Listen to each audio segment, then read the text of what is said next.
کوئی بھی جگہ ہو، کسی کی بھی ہو، لیکن اس 4 پہیوں والے متحرک راز کو آڑ فراہم کر سکتی ہو۔ میری اور صفدر کی آنکھیں چار ہوئیں۔ خاموشی کی زبان میں ہم نے ایک دوسرے کو مشورہ دیا کہ ٹرک کو اس گودام میں گھسا دیں، اس کے بعد جو بھی ہوگا دیکھا جائے گا۔ بہت بڑی مصیبت کو سامنے دیکھ کر کسی چھوٹی مصیبت یا پریشانی کا خطرہ مول لینا آسان ہو جاتا ہے۔ ہم نے بھی یہ خطرہ اتنی آسانی سے مول لیا جتنی آسانی سے افطار کے وقت کیلا کھایا جاتا ہے۔ میں نے اسٹیئرنگ تیزی سے موڑا اور متذبذب کھڑے کتوں کے پاس سے ہو کر گزرا۔ وہ جارحانہ انداز ترک کر کے دفاعی انداز میں پیچھے ہٹے۔ مرغیاں پھڑ پھڑا کر ٹرک کی زد سے نکلیں۔ میں نے پھاٹک کے عین سامنے پہنچ کر بریک لگائے۔ صفدر کود کر نیچے اترا اور اس کے پیچھے پیچھے زری گل بھی اتر گیا۔ پھاٹک پہلے ہی تھوڑا سا کھلا ہوا تھا، صفدر اور زری گل نے اسے پورا کھول دیا۔ یہ گودام کا ڈیوڑی نما حصہ تھا۔ اس سے آگے احاطہ اور چند دروازے نظر آ رہے تھے۔ میں ٹرک کو سیدھا اندر لیتا چلا گیا۔ صفدر اور زری گل نے جلدی سے پھاٹک بند کر کے اندرونی زنجیر چڑھا دی۔ صفدر کے پاس ریوالور موجود تھا۔ اگر گودام والے گفت و شنید سے مطمئن نہ ہوتے، اور امید تھی کہ نہیں ہوں گے، تو ہم انہیں بذریعہ ریوالور مطمئن کر سکتے تھے، اور اگر خدا نہ خواستہ معاملہ بہت ہی بڑھ جاتا تو پھر معترضین کو سکون قلب فراہم کرنے کے لیے ہمارے پاس دوسری جنگ عظیم کا مؤثر ہتھیار بھی موجود تھا۔ جو ہی میں نے ٹرک کا انجن بند کیا، ایک اندرونی دروازہ کھلا اور کھچڑی بالوں والا گدھیڑ عمر شخص باہر نکل آیا۔ وہ شلوار قمیض پر لنڈے کا بھاری بھرکم کوٹ پہنے ہوئے تھا۔ آنکھوں پر موٹے شیشوں کی اینک تھی اور اینک کے نیچے 2 کلف لگی سیاہ مونچھیں چمک رہی تھیں۔ یقیناً وہ کلف لگاتا ہوا ہی باہر آیا تھا، کیونکہ ایک مونچھ کچھ زیادہ ہی سیاہ نظر آتی تھی۔ اس کے علاوہ ابھی سر بھی کلف سے محروم تھا۔ اس شخص نے صفدر اور زری گل کو دیکھا، پھر ٹرک کے بوجھ پر ایک نگاہ دوڑائی اور کیبن کی کھڑکی پر آ کر میرا معائنہ کرنے لگا۔ سلام علی سے آئے ہو؟ اس نے دوستانہ لہجے میں پوچھا۔ میں نے اقرار میں سر ہلایا۔ چودھری فرزند علی کا مال ہوگا؟ اس نے ہماری دوسری مشکل بھی آسان کر دی۔ ہاں جی، چودھری صاحب کا مال ہے، میں نے ڈرائیور حضرات کے انداز میں ذرا جھوم کر ٹرک سے اترتے ہوئے کہا۔ لیکن ملک صاحب تو گھر میں نہیں ہے، کوئی بھی نہیں ہے، سب جوہر آباد گئے ہوئے ہیں۔ ہمارے میزبان نے ذرا تعصب سے اطلاع دی تھی، لہٰذا ہم نے بھی تعصب کے انداز میں ہونٹ سکیڑنے ضروری سمجھے۔ اوہو، یہ تو مسئلہ ہو گیا، میں نے صفدر کو دیکھتے ہوئے کہا۔ وہ افسوس میں سر ہلانے لگا، لیکن دل میں وہ بھی خوش ہو رہا تھا۔ اندھا کیا چاہے دو آنکھیں، جو ہم چاہ رہے تھے وہ ہمیں مل رہا تھا۔ پہلے ایک مہربان ملازم ملا تھا، اور اب یہ اطلاع ملی تھی کہ گھر والے گھر پر نہیں ہیں۔ کب تک آ جائیں گے؟ صفدر نے پسمردہ لہجے میں پوچھا۔ آج تو مشکل ہے، نمبردار فخر علی کی بیٹی کی شادی ہے، بڑی مشکل سے 4 بجے تک فارغ ہو گئے۔ 4-5 میل کچے کا سفر ہے، پکے تک پہنچتے پہنچتے رات ہو جائے گی۔ اب کل صبح ہی چلیں گے وہاں سے۔ لیکن تم کیوں پریشان ہو؟ یہ کون سا بھنڈی توری ہے جو باسی ہو جائے گی؟ کل لے جانا منڈی۔ میں نے اس بات میں سر ہلایا۔ انداز الجھا الجھا سا تھا۔ وہ بولا، ویسے فرزند صاحب نے پہلی بار کماد بھیجا ہے، اس سے پہلے تو آج کل سرسوں آتا تھا یا توریاں وغیرہ۔ وہ ناقابل فہم باتیں کر رہا تھا، میں بھی مبہم انداز میں سر ہلاتا جا رہا تھا۔ وہ سمجھ رہا تھا کہ ہم سلام والی کے کسی فرزند علی نامی زمیندار کی فصل لے کر یہاں آئے ہیں۔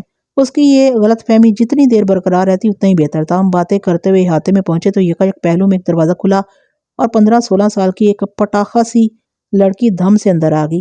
عام دیہاتی لڑکیوں کی طرح وہ اچھے قد کاٹ کی مالک تھی۔ نین نقش بھی اچھے تھے۔ کڑاکے کی سردی میں وہ صرف شلوار اور قمیض پہنے ہوئے تھی اور بالکل حشاش بشاش نظر آتی تھی۔ یقیناً اس کے اندر شباب کی انگیٹھی دیکھ رہی تھی، جس کی حرارت نے اسے موسم کی شدت سے بیگانہ کر دیا تھا۔ احاطے میں ایک طویل دیوار نظر آ رہی تھی۔ اس دیوار میں 2 مقامات پر دروازے تھے۔ گرد و نواح کا جائزہ لینے سے اندازہ ہوا کہ ایک ہی حویلی کو طویل دیوار کے ذریعے 2 حصوں میں تقسیم کیا گیا ہے۔ ایک حصہ گودام کا کام دیتا ہے، جبکہ دوسرے حصے میں حویلی کا مالک خود رہائش پذیر ہے۔ یہ لڑکی حویلی کے رہائشی حصے سے برآمد ہوئی تھی اور اب چوکھٹ پر کھڑی ذرا دلچسپی سے ہمیں دیکھ رہی تھی۔ یہ کون لوگ ہیں منشی چاچا؟ اس نے عجیب سی بے تکلفی سے ہمارا تعارف چاہا۔ منشی چاچا کا لقب ادھیڑ عمر شخص کے لیے استعمال کیا گیا تھا۔ منشی چاچا نے کہا، سلام والی سے ہیں، چودھری فرزند کا مال لے کر۔ تو یہ گنے ان کے ہیں؟ اس نے ٹرک کی طرف اشارہ کیا۔ ہاں جی، ان کے ہیں، چوسو گی؟ منشی چاچا نے پوچھا۔ ہاں، 2-3 اچھے نکال دو، لیکن ٹھہرو میں خود ہی نکال لیتی ہوں۔ وہ جیسے کلانچے بھرتی ہوئی ٹرک تک پہنچی، پھر دلربا انداز میں گنے منتخب کرنے لگی۔ ہم حیرت سے اس تماشے کو دیکھ رہے تھے۔ منشی چاچا نے مسکراتے ہوئے سرگوشی کی، ملک صاحب کی چھوٹی دھی رانی ہے، بہت لاڈ کرتے ہیں اس سے۔ ہمارے دیکھتے ہی دیکھتے اس دھی رانی نے بڑی مہارت سے 4 صحت مند گنے ٹرک میں سے کھینچ لیے۔ غالباً اس نے دیوار کی دوسری طرف سے گنوں والا ٹرک گودام میں داخل ہوتے دیکھا تھا اور اس کے بعد یہاں آئی تھی۔ اس کا لباس قیمتی لیکن شکنوں سے بھرپور تھا۔ سلائی کرنے والے نے اسے بالکل تھیلا سا بنا دیا تھا۔ یہ لباس ہیما مالنی نے بھی پہنا ہوتا تو جسمانی کشش سے محروم نظر آتی۔ پھر بھی لڑکی جب ہلکورا لے کر چلی تو اس کے بھرے بھرے کولہے نمایاں ہو گئے۔ ایک دم اس نے مجھے گھور کر دیکھا اور بولی، کیا بات ہے بھائی جی، کبھی کوئی کڑی نہیں دیکھی تم نے؟ اس کے غصیلے لہجے نے میرے ساتھ ساتھ صفدر اور زری گل کو بھی گڑبڑا دیا۔ میں نے سوالیہ نظروں سے منشی چاچا کی طرف دیکھا۔ وہ کہا مار کر ہنس دیا۔ بڑی مخولیہ دھی رانی، مذاق کر رہی ہے تم سے، آؤ اندر آؤ تم۔ وہ مجھے اشارے سے تھامتے ہوئے بولا۔ اس وقت میری حیرت دوچند ہوگی جب لڑکی نے پٹاخ سے صفدر کو آنکھ ماری اور شڑاب سے دروازے میں غائب ہوگی۔ صفدر نے ٹھنڈی سانس لے کر میری طرف دیکھا۔ دیوار کی دوسری جانب سے آواز آئی، میں مذاق شذاق کوئی نہیں کر رہی چاچا، یہ بندے مجھے گڑبڑ لگتے ہیں۔ یہ دیکھو، پہلا گنا ہی کانا نکل آیا ہے۔ پھر ایک گنا ہوا میں اڑتا ہوا آیا اور سیدھا زری گل کی چھاتی پر لگا۔ منشی ایک بار پھر کھسیانی ہنسی ہنسا اور ہمیں لے کر کمرے میں آ گیا۔ یہ درمیانے سائز کا کمرہ تھا۔ عین وسط میں برادے والی انگیٹھی دہک رہی تھی۔ انگیٹھی کے پاس لمبی نہ والا حقہ پڑا تھا۔ رنگین پایوں والی چارپائی پر ایک فربہ اندام متکبر سا شخص ٹھاٹھ سے بیٹھا تھا اور حقہ پی رہا تھا۔ منشی چاچا نے تعارف کراتے ہوئے کہا، یہ ملک صاحب کے پیر و مرشد ہیں، شاہ پور کے عرس میں شرکت کے لیے آئے ہوئے ہیں۔ ہم نے اپنے بہروپ کا بھرم قائم رکھنے کے لیے ہٹے کٹے پیر صاحب کو ادب سے سلام کیا اور فرش پر بچھی دری پر بیٹھ کے پیر صاحب نے اپنی بڑی بڑی خواب دیدہ آنکھوں سے ہمیں دیکھا اور زیر لب بڑبڑا کر کوئی دعا یا بد دعا دی۔ میرے خیال میں وہ بد دعا ہی رہی ہوگی، کیونکہ اسی وقت پیر صاحب کا ناشتہ آ گیا۔ ظاہر ہے عین ناشتے کے موقع پر ہمارا وارد ہونا پیر صاحب کو برا ہی لگا ہوگا۔ ناشتے میں حلوے سے بھرا ہوا ڈونگا تھا، بھاری بھرکم پراٹھے تھے، انڈوں کا نمکین آملیٹ تھا اور گرم دودھ سے بھرا ہوا جگ۔ گو ہم رات کے کھانے سے 1 بجے فارغ ہوئے تھے، پھر بھی بھوک چمکی ہوئی تھی۔ پیر صاحب کا ناشتہ دیکھ کر اور چمک پڑی۔ زری گل تو باقاعدہ رال کٹک رہا تھا، مگر مجال ہے کہ پیر صاحب نے ہماری طرف آنکھ اٹھا کر بھی دیکھا ہو۔ 10 منٹ کے اندر اندر پیر صاحب نے سارا ناشتہ اپنے پیٹ کے جہنم میں جھونک دیا اور اپنے چکنے ہاتھ چہرے پر پھیر کر چمکتے چہرے کو مزید چمکانے لگے۔ اس دوران منشی چاچا بادب دروازے پر کھڑا رہا اور ہم دم بخود دری پر بیٹھے رہے۔ بظاہر ہم کمرے میں بیٹھے تھے، لیکن حقیقتاً اس گودام کے گرد و نواح میں گھوم رہے تھے۔ میں تصور کی نگاہ سے اس ٹریک کو دیکھ رہا تھا جو ہمارے ٹرک کے پہیوں نے گیلی زمین پر بنایا تھا، جو کسی بھی وقت ہماری نشاندہی کر سکتا تھا۔ ٹرک جیسی بھاری گاڑی کے ٹریک کو پہچاننا چندہ مشکل نہیں تھا، اور اس صورت میں کہ ڈھونڈنے والے چاروں طرف پھیلے ہوئے تھے، کسی بھی وقت گودام کے پھاٹک پر زوردار دستک ہو سکتی تھی۔ ناشتے کے بعد پیر صاحب نے جیسے پہلی مرتبہ ہماری موجودگی کا نوٹس لیا، ایک گونجدار ڈکار لے کر بولے، کہاں سے آئے ہو بچہ؟ بچے کا لفظ کانوں میں بری طرح کھٹکا۔ پیر صاحب کی عمر مبارک اتنی نہیں تھی کہ وہ ہمیں اور خاص طور پر زری گل کو بچہ کہہ سکتے۔ زری گل سے 5-6 برس ہی بڑے ہوں گے وہ۔ بہرحال وہ پیر صاحب تھے، انڈا کہتے یا بچہ ہم کیا کر سکتے تھے؟ اس سوال کے جواب میں نے فوراً وہی کچھ بتا دیا جو منشی چاچا نے ہمیں بتایا تھا، یعنی ہم سلام علی سے آئے ہیں اور چودھری فرزند علی صاحب نے ہمیں بھیجا ہے۔ منشی چاچا میرے قریب بیٹھ کے اور کان سے منہ لگا کر سرگوشیاں کرنے لگا۔ پیر صاحب بڑی پہنچی ہوئی ہستی ہیں، کیا ہو رہا ہے کیا ہونے والا سب دیکھ لیتے ہیں، قبر پر کھڑے ہو جاتے ہیں اور بتا دیتے ہیں کہ اندر مردہ کس حال میں پڑا ہے۔ بڑی گہری نظر دے رکھی ہے اللہ نے، بڑا اچھا موقع ہے، کچھ پوچھنا چاہتے ہو تو پوچھ لو۔ کیا بات ہے؟ صفدر نے میرے بائیں کان میں پوچھا۔ میں نے کہا، پیر صاحب بڑی پہنچی ہوئی ہستی ہیں، کیا ہو رہا ہے کیا ہونے والا سب دیکھ لیتے ہیں۔ صفدر نے چہرے کی سنجیدگی برقرار رکھتے ہوئے کہا، BBC کی نسل سے لگتے ہیں یہ، ویسے جو ہو رہا ہے وہ تو ان کے فرشتوں کو بھی معلوم نہیں ہوا۔ میں نے کہا، بھائی رازداری بھی تو کوئی چیز ہوتی ہے، اللہ تعالیٰ نے مومنوں کی پردہ پوشی کا حکم دے رکھا ہے، تم پیر صاحب کی خاموشی پر نہ جاؤ، قبر کے اندر مردہ تک دیکھ لیتے ہیں یہ۔ صفدر نے سرگوشی کی، وہ سامنے ٹرک کھڑا ہے، اس میں صندوق تو نظر آئے نہیں اور قبر میں مردہ دیکھ لیتے ہیں۔ میں نے کہا، تمہیں کیا پتا، ہو سکتا ہے دیکھ ہی لیتے ہو۔ ہماری سرگوشیاں طویل ہوئیں تو پیر صاحب نے بھاری بھرکم لہجے میں پوچھا، کیا بات ہے بچہ، کیوں پریشان ہو؟ صفدر نے دیہاتی لب و لہجے میں کہا، ہمارے استاد جی سرکار سے کچھ پوچھنا چاہتے ہیں جی، پر جھجک رہے ہیں۔ دراصل ہاں کہو بچہ، ملنگوں سے کوئی پردہ نہیں ہوتا۔ پیر فرتوت نے حوصلہ افزائی کی۔ صفدر نے زری گل کی طرف اشارہ کر کے کہا، یہ ہمارے استاد صاحب کا سگا چاچا ہے، جوانی میں اسے اس کی سوتیلی پھوپھی نے تعویذ گھول کر پلا دیے تھے، بس اس وقت سے ایک عورت کے عشق میں گرفتار ہے، اور عورت بھی ایسی ہے کہ جس سے کبھی اس کی شادی نہ ہو سکے گی۔ آپ نے فلمیں تو دیکھی نہیں ہوں گی، ورنہ میں نام لیتا اور آپ سبحان اللہ کہہ اٹھتے۔ دیبا خانم نام ہے محترمہ کا، عورت بھی کیا لڑکی ہیں، اور شاید لڑکی ہی رہیں گی۔ ہم تو سرکار جب سے دیکھ رہے ہیں، بات متصر کرو۔ پیر صاحب نے جھلاٹ امیز بیزاری سے کہا، غالباً انہیں صفدر سے ایسی لغویات کی توقع نہیں تھی۔ بس سرکار، ہمارے استاد جی ہر وقت اپنے چاچا کی طرف سے پریشان رہتے ہیں، برادری کے رواج کے مطابق جب تک چاچے کی شادی نہیں ہوگی ان کا راستہ نہیں کھلے گا۔ پیر صاحب نے اپنی سرما لگی گہری بادامی آنکھوں سے زری گل کو گھورا اور گلے میں جھولتی ہوئی مالا کو مروڑا دیکھ کر بولے، لیکن یہ تمہارے استاد کا چاچا تو پٹھان نظر آتا ہے۔ پٹھان نہیں ہے سرکار، صفدر نے کہا، بچپن میں اسے ہرکار اٹھا کر لے گئے تھے۔ اچانک بھاری قدموں کی آواز آئی اور کسی نے زور سے دروازے پر دستک دی۔ ہم چونک گئے۔ میں نے دیکھا چہلیں کرتے صفدر کا ہاتھ غیر محسوس طور پر چادر کے نیچے رنگ گیا ہے۔ منشی چاچا نے آگے بڑھ کر دروازہ کھولا اور سلام جی کہہ کر مؤدب انداز میں ایک طرف ہٹ گیا۔ اونچے شملے والا ایک بھاری بھرکم شخص اندر داخل ہوا۔ اس کے پیچھے ٹاسے کی چادر میں لپٹی ہوئی ایک دراز قد عورت تھی۔ اس کا چہرہ گھونگھٹ میں تھا، تاہم چال ڈھال سے اندازہ ہوتا تھا کہ نوجوان ہے۔ دونوں نے بڑے احترام کے ساتھ پیر فرتوت کو سلام کیا۔ منشی چاچا نے ہاتھ کے تیز اشارے سے ہمیں سمجھایا کہ ہم کمرے سے باہر آ جائیں۔ ہم نے فوراً اس ہدایت پر عمل کیا اور منشی چاچا کے انداز میں الٹے قدموں چلتے کمرے سے نکل آئے۔ وہ ہمیں ایک ہال نما سٹور سے گزار کر ایک دوسرے کمرے میں لے آیا۔ یہاں موٹے بان کی چند چارپائیاں پڑی تھیں اور بستر بکھرے ہوئے تھے۔ منشی چاچا نے بتایا کہ اس کا نام مختار احمد ہے اور وہ اس گودام کا حساب کتاب رکھتا ہے۔ اس کی باتوں سے پتہ چلا کہ ابھی پیر صاحب کے در پر حاضری کے لیے آنے والا جوڑا اسی گاؤں کا تھا۔ مرد ایک کھاتا پیتا زمیندار تھا اور اپنی تیسری بیوی کو سلام کے لیے پیر صاحب کے پاس لایا تھا۔ میں نے منشی مختار سے پوچھا کہ سب گھر والے شادی پر گئے ہیں تو ملک صاحب کی بیٹی یہاں کیسے ہے؟ منشی مختار نے کہا جس گھر میں بیٹی کی شادی ہے اسی گھر میں ایک ہفتے بعد ہماری دھی رانی ووٹی بن کر جا رہی ہے۔ نمبردار فہر کے پتر سے شادی ہو رہی ہے ہماری سلمہ کی، اس لیے گھر والے اسے یہاں چھوڑ گئے ہیں۔ لڑکی کی عمر کم تھی، اس کی شادی کا سن کر ہمیں حیرانی ہونی چاہیے تھی لیکن نہیں ہوئی۔ وہ جس طرح کلانچے بھرتی اور آنکھیں مارتی پھرتی تھی اس کی شادی ہو ہی جانا چاہیے تھی۔ ملک اور ملکانی سے ملے بغیر ہی مجھے ان کی دانائی پر یقین آ گیا۔ ابھی ہم منشی مختار سے باتیں کر رہے تھے کہ سلمہ کمرے کی طرف آتی نظر آئی۔ اس کا دوپٹہ پاؤں میں لٹک رہا تھا اور چہرے پر شدید گھبراہٹ کے آثار تھے۔ اس نے دروازے پر پہنچ کر منشی چاچا کو آواز دی۔ منشی جلدی سے اٹھ کر باہر نکل گیا۔ وہ دونوں ایک ستون کے پاس کھڑے ہو کر سرگوشیوں میں باتیں کرنے لگے۔ سلمہ بار بار گودام کے احاطے کی طرف اشارہ کر رہی تھی۔ اس کی آنکھیں خوف سے کشادہ تھیں اور سیب کے مانند سرخ رخسار زرد ہو رہے تھے۔ صفدر نے چادر کے نیچے ریوالور پر اپنی گرفت مضبوط کر لی۔ میں اور زری گل بھی پوری طرح چوکس ہو گئے۔ خطرے کی چاپ ہمیں نزدیک سے آ رہی تھی۔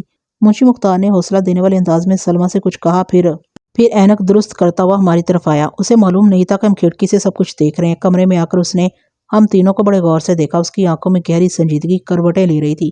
مجھ سے کہنے لگا تمہارا کوئی چوتھا ساتھی بھی ہے؟ نہیں تو، میں نے اور صفدر نے ایک ساتھ کہا۔ پھر ٹرک کی چھت پر کون ہے؟ ٹرک کی چھت پر؟ میری حیرت دو چند ہو گئی۔ اتنے بھولے کیوں بن رہے ہو؟ منشی نے سختی سے کہا جو بات ہے صاف صاف بتاؤ، کس کو ٹکر ماری ہے؟ کس کی بات کر رہے ہو منشی چاچا؟ میری تو سمجھ میں کچھ بھی نہیں آ رہا۔ میں نے کہا وہ بولا تمہارے ٹرک کی چھت پر بندہ لہو لہان پڑا ہے اور تمہیں پتہ ہی نہیں۔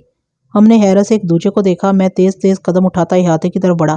لڑکی جلدی سے سمٹ کر ایک طرف ہوگی۔ اس کی چنچل آنکھوں میں ہمارے لیے طیش امیز بیگانگی نظر آ رہی تھی۔ پہلو کی سیڑھی سے میں ٹرک پر چڑھا، ادھر ادھر نگاہ دوڑائی اور پھر سناٹے میں رہ گیا۔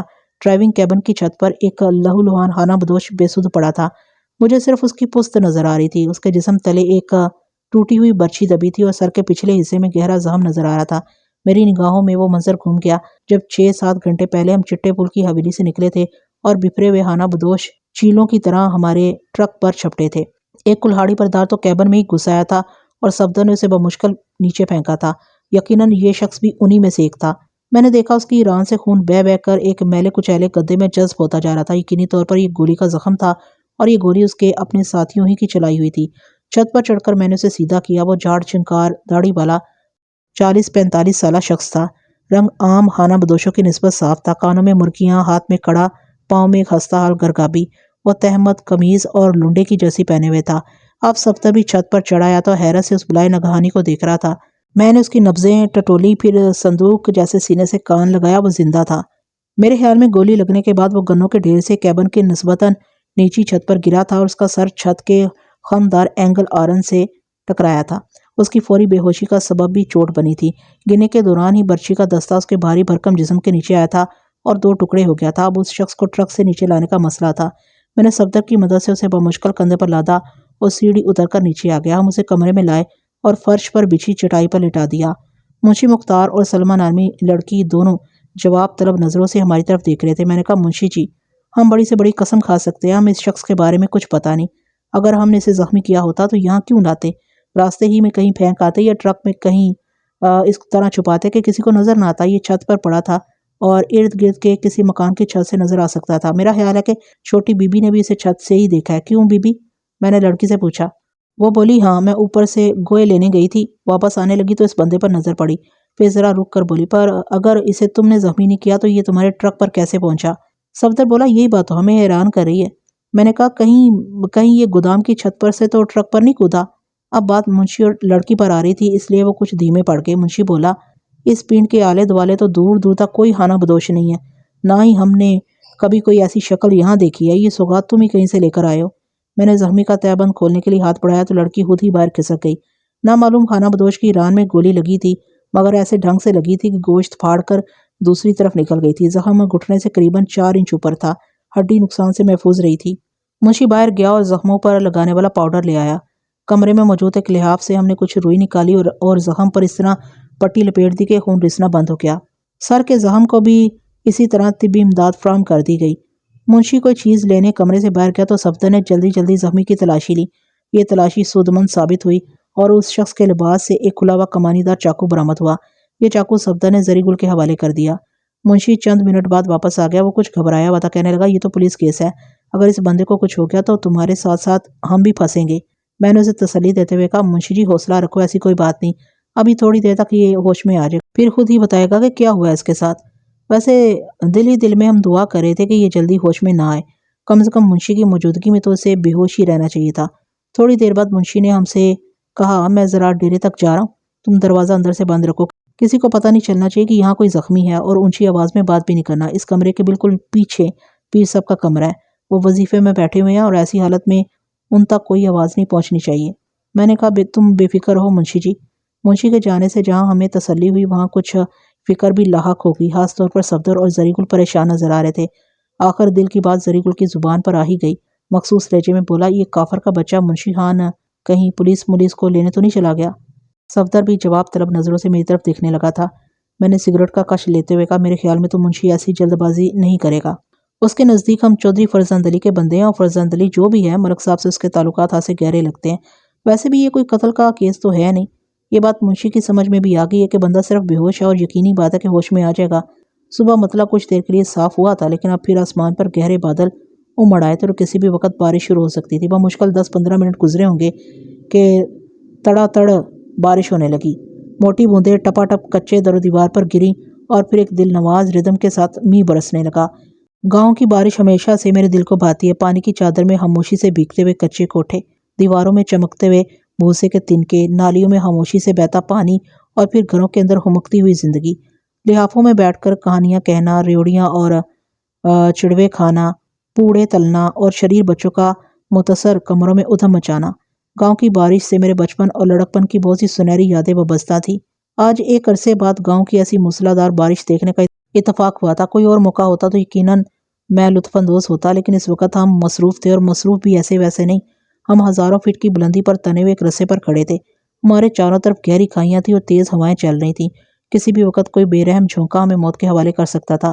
زری گل نے کہا استاد جی وہ منشی کا بچہ گیا ہوا ہے، ہمارا خیال ہے چانٹے ماٹے مار کر اس بندے کو ہوش میں لانا چاہیے۔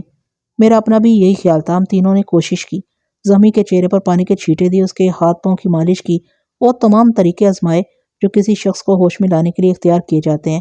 بلاخر خانہ بدوش کی پلکوں میں جنبش ہوئی، اور کچھ دیر کسمسانے اور ناقابل فہم الفاظ بولنے کے بعد اس نے آنکھیں کھول دیں۔ 1-2 منٹ وہ خالی نگاہوں سے ہمارے چہرے تکتا رہا، پھر بتدریج مکمل حواس میں آ گیا۔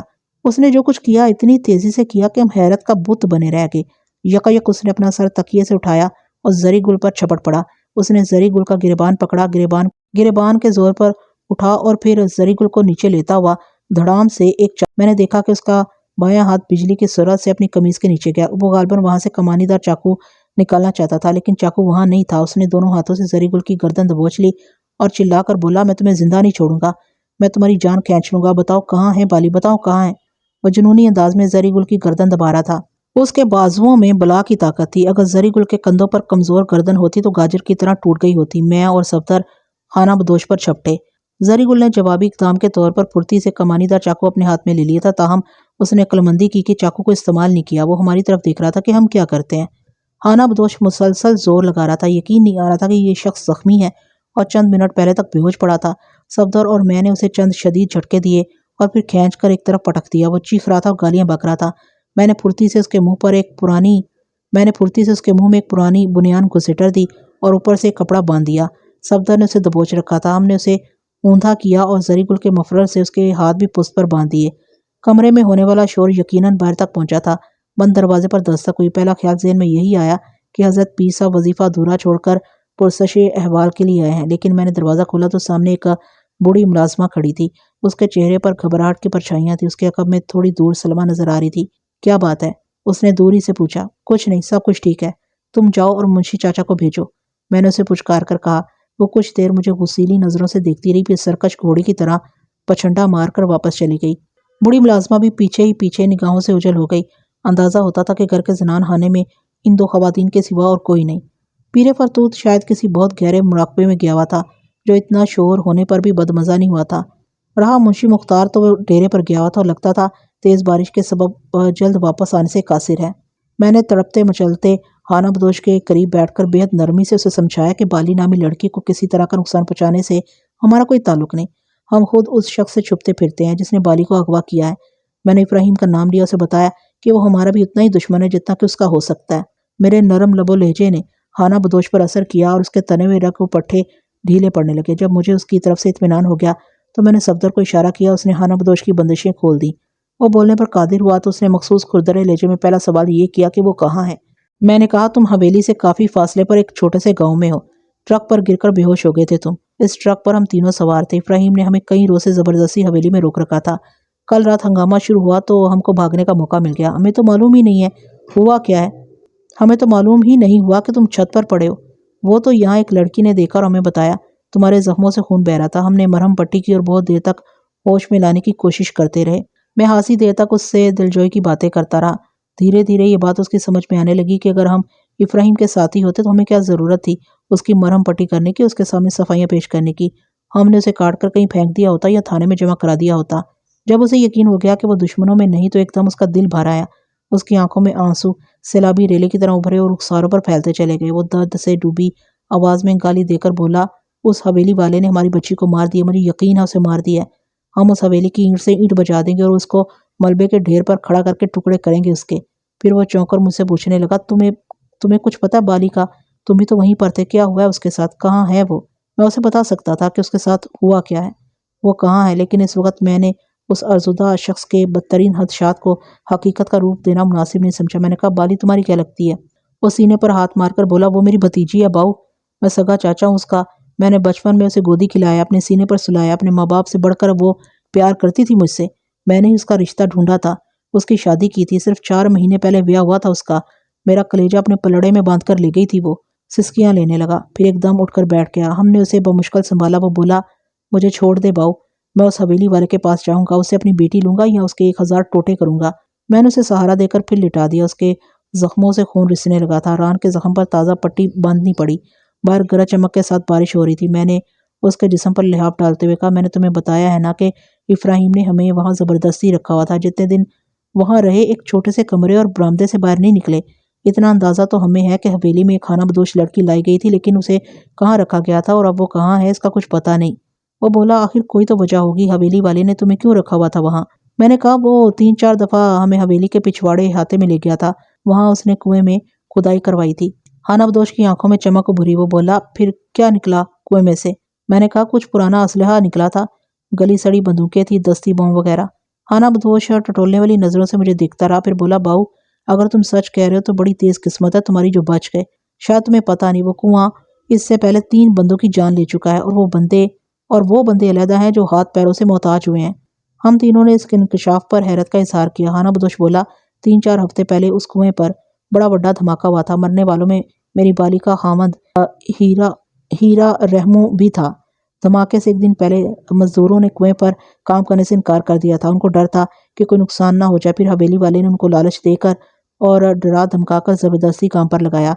جب اگلے 3 روز 3 بندے مر گئے تو اس نے یہ بات چھپانے کے لیے ہمارے بڑے سردار کو حویلی میں بلایا اور اس کو لمبی رقم دے کر خرید لیا۔ اس کو پتا تھا کہ ہم لوگ سردار کے کہے سے باہر نہیں جاتے، اس لیے سردار کا منہ بند کر کے اس کی تسلی ہو گئی۔ پولیس تو پہلے ہی سے بڑے لوگوں کی ہوتی ہے۔ راتوں رات سارا معاملہ طے ہو گیا۔ مرنے والوں کے وارثوں کو تھوڑی بہت رقم مل گئی اور سردار نے ایک بڑے پولیس آفیسر سے وعدہ کر لیا کہ ہم 3-4 دن کے اندر اندر ڈیرا اٹھا کر یہاں سے چلے جائیں گے۔ سب کچھ حویلی والے کی مرضی کے مطابق ہو گیا تھا، مگر میری بھتیجی بالی کو گھر والے کی موت نے نیم پاگل کر دیا تھا۔ اس کو دورے پڑتے تھے اور وہ چیخنے لگتی تھی کہ ہیرے کو حویلی والوں نے قتل کر دیا۔ کبھی وہ کہتی کہ وہ اس کے لیے نئی جوتی لینے بازار گیا تھا، حویلی والے نے اسے اپنی لمبی گاڑی کے نیچے دے کر مار دیا ہے۔ اس کی حالت دیکھتے ہوئے حویلی والے اسے اور اس کے سسر کو ہوشاب لے گئے۔ وہ کہتے تھے، ہم بالی کا دوا دارو کریں گے، مگر ہم کو شک تھا کہ اسے صرف اس لیے لے گئے ہیں کہ کہیں اس کی وجہ سے ان کا بھید نہ کھل جائے۔ میں 2-3 دفعہ خوشاب میں بالی سے ملنے گیا، لیکن کسی نے بھی مجھے کوٹھی کے اندر نہیں جانے دیا۔ مجھ کو اندازہ ہوا کہ بالی اور اس کے ساس سسر وہاں قیدیوں کی طرح رہ رہے ہیں۔ پھر ایک روز ہم کو خبر ملی کہ بالی کوٹھی سے بھاگ گئی ہے اور حویلی والے اس کو ڈھونڈتے پھرتے ہیں۔ حویلی والے کے 2 ملازم ڈھونڈتے ہوئے ہمارے نئے ڈیرے پر بھی پہنچے تھے۔ انہوں نے کہا تھا کہ لڑکی کو دورہ پڑا تھا اور وہ ننگے سر اور ننگے پاؤں کہیں نکل گئی ہے۔ ہم کو شک تھا کہ یہ ساری چال بازی ہے، بالی کو غائب کیا گیا ہے۔ ہم نے ڈیرے کے کچھ لڑکے اپنے ساتھ ملائے اور اپنے طور پر بالی کو ڈھونڈنا شروع کیا۔ چٹے پل کی حویلی میں تالا پڑ چکا تھا اور لگتا تھا وہاں کوئی نہیں رہتا، لیکن حویلی والا رات کے اندھیرے میں کبھی کبھی گاڑی پر یہاں آتا تھا۔ آخر ہم نے حویلی میں کام کرنے والے ایک نوکر کو پکڑا اور اسے میں پتا چلا کہ چند روز پہلے کالی چادر اور ننگے پاؤں والی ایک لڑکی کو حویلی میں لایا گیا تھا۔ اس خبر سے ہمارے پورے ڈیرے میں آگ بھڑک اٹھی۔ شاید لوگ غصے میں آ کر سردار کو بھی ٹھکانے لگا دیتے، پر وہ موقع تاڑ کر بیوی بچوں سمیت کہیں نکل گیا۔ ہاں، سانسی قبیلے کے ایک سردار کو لوگوں نے بری طرح مارا پیٹا اور ہاتھ پاؤں توڑ کر ایک کنویں میں پھینک دیا۔ معلوم نہیں وہ بچا ہے یا نہیں۔ اس کے بعد بپھرے ہوئے لوگ حویلی کی طرف بڑھے۔ ہمیں کچھ معلوم نہیں تھا کہ حویلی میں کتنے لوگ ہیں اور کتنا اسلحہ ہے وہاں پر۔ یقین کرو باؤ، اگر کل رات حویلی میں 1000 بندہ بھی بندوقیں لے کر کھڑا ہوتا تو ہم وہاں ضرور گھستے۔ باہر بادل گرجتے برستے رہے اور اندر خانہ بدوش اپنی جذبات میں ڈوبی ہوئی روداد سناتا رہا۔ اس کے لفظوں میں ایک انمول درد کی مہک رچی بسی تھی۔ چاچی بھتیجی کا یہ پیار ایک دلگداز کیفیت کا حامل تھا۔ محبت رشتوں میں نہیں، انسانوں میں ہوتی ہے اور اس کا تعلق طبقوں سے نہیں، دلوں سے ہوتا ہے۔ میرا بھی تو ایک چاچا تھا، ایک باعزت خاندان کا باشعور فرد تھا۔ اس نے اپنے یتیم و بے آسرا بھتیجے بھتیجی کے ساتھ کیا کیا تھا؟ انہیں روٹی کپڑے پر نوکر بنایا گیا تھا اور دہکتے چمٹوں سے ان کے نازک جسم داغے گئے تھے۔ چچا جلیس اور چچی فاہرہ کی یاد آتے ہی ایک دم میرے دائمی زخموں سے خون رسنے لگا اور پھر اس کے ساتھ ہی غزالہ کا چہرہ بھی نگاہ میں گھوم گیا۔ میں نے اس پر بہت ستم ڈھائے تھے، جتنی کڑی آزمائشوں سے میں نے اسے گزارا تھا شاید ہی کسی نے کسی کو گزارا ہو، لیکن اس میں میرا کیا قصور تھا؟ میرے رویے میں کسی پہاڑ کی طرح ٹھہری ہوئی یہ بے رحمی میری اپنی نہیں تھی۔ یہ بے رحمی سنگ دلی مجھے عنایت ہوئی تھی، شاید اس روز جس روز ایک ناسمجھ لڑکے کو سینکڑوں نگاہوں کے سامنے محبت کی سزا دی گئی تھی۔ کتنا مجبور تھا میں اس حوالے سے۔ مری جی پی او کے سامنے کھڑی غزالہ میری نگاہوں میں دھندلاتی جا رہی تھی۔ وہ مجھ سے بہت دور ہٹتی جا رہی تھی۔ وہ کہہ رہی تھی، میں بہت تھک گئی ہوں شاہجہاں، میری محبت ہار گئی ہے، تمہاری نفرت جیت گئی ہے، خدا حافظ ہمیشہ کے لیے۔ کیا وہ واقعی ایسا کہہ رہی تھی یا یہ میرا وہم تھا؟ میں نے غور سے اس کے گداز لبوں کی حرکت دیکھنا چاہی، لیکن اس کا ہیولہ مجھ سے دور تھا اور راستے میں دھند کی دبیز چادر تھی۔ منشی مختار 1 بجے کے قریب لوٹ آیا۔ اس نے آتے ہی کہا کہ میں تم سے کہہ کر بھی گیا تھا کہ شور شرابہ نہ کرو، تم نے آسمان سر پر اٹھایا ہوا تھا، اگر پیر صاحب باہر نکلاتے تو؟ میں نے کہا آسمان ہم نے نہیں، اس زخمی نے اٹھایا ہوا تھا۔ درد سے چیخ چلا رہا تھا۔ میرے پاس نیند کی 3 گولیاں تھی، اسے دے دی ہیں، ابھی تھوڑی دیر پہلے سویا ہے۔ نیند کی گولیاں میرے پاس تھیں نہ میں نے ہانہ بدوش کو دی تھیں۔ ہانہ بدوش کا نام دلجیت معلوم ہوا تھا۔ اس وقت دلجیت جاگتی آنکھوں سے سویا ہوا تھا۔ اس نے ایسا ہمارے ہی کہنے پر کیا تھا۔ منشی کی آمد سے پہلے میں نے دلجیت کو بتا دیا تھا کہ افراہیم کے بندے ہمیں چاروں طرف ڈھونڈتے پھرتے ہیں اور ہم نے اس گودام میں کسی چودھری فرزند کے کارندوں کے طور پر پناہ لے رکھی ہے، لہٰذا اسے اپنی زبان بند رکھنی ہوگی۔ منشی مختار نے گھورتے ہوئے مجھ سے پوچھا، اس حرامی نے اپنے بارے میں کچھ بتایا نہیں ہے؟ پوچھنے کی تو نوبت ہی نہیں آئی منشی جی، صفدر نے کہا۔ ہوش میں آتے ہی تکلیف سے ہاں ہاں کرنے لگا تھا۔ وہ تو فوراً استاد جی نے ایک ساتھ 3 گولیاں کھلا کر سلا دی، ورنہ اب تک حضرت پیر صاحب شور سے بہرے ہو چکے ہوتے۔ منشی کو پیر صاحب کے بارے میں صفدر کی خیال آرائی پسند نہیں آئی اور برا سا منہ بنا کر بولا، اچھا تم لوگ اب ذرا خاموشی سے بیٹھو، میں تمہارے لیے بھی روٹی بھجواتا ہوں۔ میں نے کہا کہیں سے درد کی گولیاں مل جائیں تو اچھا ہے، ورنہ رات کو اس نے بڑا تنگ کرنا ہے، خواہ پیر صاحب بھی پریشان ہوں گے۔ زری گل بولا، تم رات کا بات کر رہا ہے، یہ تو ابھی بھی نیند میں ہائے ہائے کر رہا ہے۔ منشی مختار جلدی سے بولا، ٹھیک ہے میں پتہ کرتا ہوں دوائی کا۔ وہ تیز قدموں سے باہر نکل گیا تو دلجیت نے کراہتے ہوئے آنکھیں کھول دیں۔ ظاہر ہے وہ ساری باتیں سن رہا تھا۔ سسکی لیتے ہوئے کہنے لگا، باؤ درد تو واقعی بہت ہو رہا ہے۔ صفدر نے کہا، ہم بھی واقعی گولیاں منگوا رہے ہیں۔ تھوڑی دیر بعد بوڑھی ملازمہ ہمارے لیے کھانا لے آئی۔ کھانا ویسا ہی تھا جیسا ایک ٹرک ڈرائیور اور 2 مزدوروں کو ملنا چاہیے تھا۔ ایک بڑی چنگیر میں 8-10 تندوری روٹیاں تھیں، 2 بڑے بڑے پیالوں میں تندور ہی کا سالن تھا، ایک میں چنے کی دال تھی، دوسرے میں دھلے دھلائے آلو مٹر۔ 3 کروڑ پتی دولت مندوں کو کھری چارپائی پر بٹھا کر ایسا غریبانہ کھانا کھلایا جا رہا تھا۔ کیا معلوم تھا ان بیچاروں کو کہ روزائے وقت کے ساتھ کیسی بدسلوکی کر رہے ہیں۔ جس چنگیر میں تندوری روٹیاں تھیں اسی میں پیراسیٹامول کے 2 پتے بھی رکھے ہوئے تھے۔ کھانا شروع کرنے سے پہلے میں نے اکٹھی 3 گولیاں دلجیت کو کھلا دی۔ کھانے سے فارغ ہو کر میں نے ٹرک کا ایک چکر لگایا، چاروں طرف گھوم پھر کر دیکھا، سب کچھ ٹھیک تھا۔ ممکن تھا کہ کسی نے 2-3 گنے مزید کھینچے ہوں، لیکن گنوں کی پرواہ کس کو تھی؟ جو کچھ گنوں کے نیچے تھا اسے محفوظ رہنا چاہیے تھا۔ میں نے ٹرک کے پہیوں کے نشانات دیکھے، حالانکہ موسلادھار بارش ہوئی تھی اور اب بھی بوندا باندی جاری تھی، لیکن گیلی زمین پر پہیوں کے نشانات بہت واضح تھے۔ میں نے گیٹ کا چھوٹا دروازہ کھول کر باہر جھانکا، نشان دور تک نظر آ رہے تھے۔ میری چھٹی حس گواہی دے رہی تھی کہ اگر ہم پکڑے گئے تو انہی نشانات کے سبب پکڑے جائیں گے۔ میں ٹرک کی باڑی پر گولیوں کے نشان وغیرہ ڈھونڈنے کی کوشش کرتا رہا لیکن ناکامی ہوئی۔ پہیوں کی ہوا ٹھیک تھی۔ میں نے فالتو ٹائر بھی چیک کیے، پھر کیبن میں آ گیا اور ٹرک کے کاغذات دیکھے۔ ڈرائیونگ لائسنس دل محمد سکنا خوشاب کے نام کا تھا۔ لائسنس پر دل محمد کی تصویر دیکھ کر اس کا حسرتناک انجام آنکھوں کے سامنے آ گیا۔ ٹرک کا نمبر جھنگ کا تھا اور اس کی رجسٹریشن کسی عباس خان کے نام پر تھی۔ انشورنس کارڈ اور روٹ پرمٹ وغیرہ بھی ٹرک میں موجود تھا۔ تیل پانی چیک کرنے کے بعد میں واپس کمرے میں پہنچا تو صفدر زیر لب مسکرا رہا تھا اور زری گل چادر کا پلو منہ میں دبائے ہنسی روکنے کی کوشش کر رہا تھا۔ اسی کوشش نے اس کا سرخ چہرہ سرخ تر کر دیا تھا اور توند میں جیسے زلزلہ برپا تھا۔ حالات ایسے نہیں تھے کہ ہم ہنسی مذاق کی طرف متوجہ ہو سکتے۔ جب سے ہم یہاں پہنچے تھے ایک لمحے کے لیے بھی گرد و نواح کی فکر سے آزاد نہیں ہوئے تھے اور 1 گھنٹہ پہلے تک صفدر کا ہاتھ ہر ران ریوالور پر دھرا رہا تھا۔ معلوم نہیں میرے بعد انہوں نے کیا منظر دیکھا تھا کہ ہنسنے پر مجبور ہو گئے تھے۔ میرے استفسار پر صفدر نے کمرے کے واحد روزن کی طرف اشارہ کیا اور بتایا کہ اس نے اس روزن سے جھانکا ہے۔ روزن کافی بلندی پر تھا اور دیوار سپاٹ تھی، لیکن یہ بات قابل فہم تھی کہ صفدر جیسا شخص کسی نہ کسی طرح روزن تک پہنچ گیا ہوگا، جیسا کہ بعد میں پتہ چلا اس نے اس مقصد کے لیے چارپائی کو سیدھا کھڑا کر کے دیوار کے ساتھ لگایا تھا اور پھر چارپائی کے اوپر سے اچھل کر روشن دان کی چوکھٹ تھامی تھی۔ روشن دان کھول کر اس نے جس کمرے میں جھانکا وہ حضرت پیر صاحب کا کمرہ تھا۔ صفدر نے بتایا کہ پیر صاحب مراقبے میں نہیں اور نہ ہی وظیفہ فرما رہے ہیں۔ کمرے کو اندر سے کنڈی چڑھا کر وہ گہری نیند سوئے ہوئے ہیں اور حلوے کے خمار میں خراٹے لے رہے ہیں۔ انہوں نے بعض فربا اندام لوگوں کی طرح کھلا ڈلا ہو کر سونے کے لیے اپنا آزار بند ڈھیلا فرما دیا تھا، جو گہری نیند میں ڈھیلا تر ہو گیا تھا، اور یہی صورتحال صفدر اور زری گل کی مسکراہٹوں کا سبب بنی تھی۔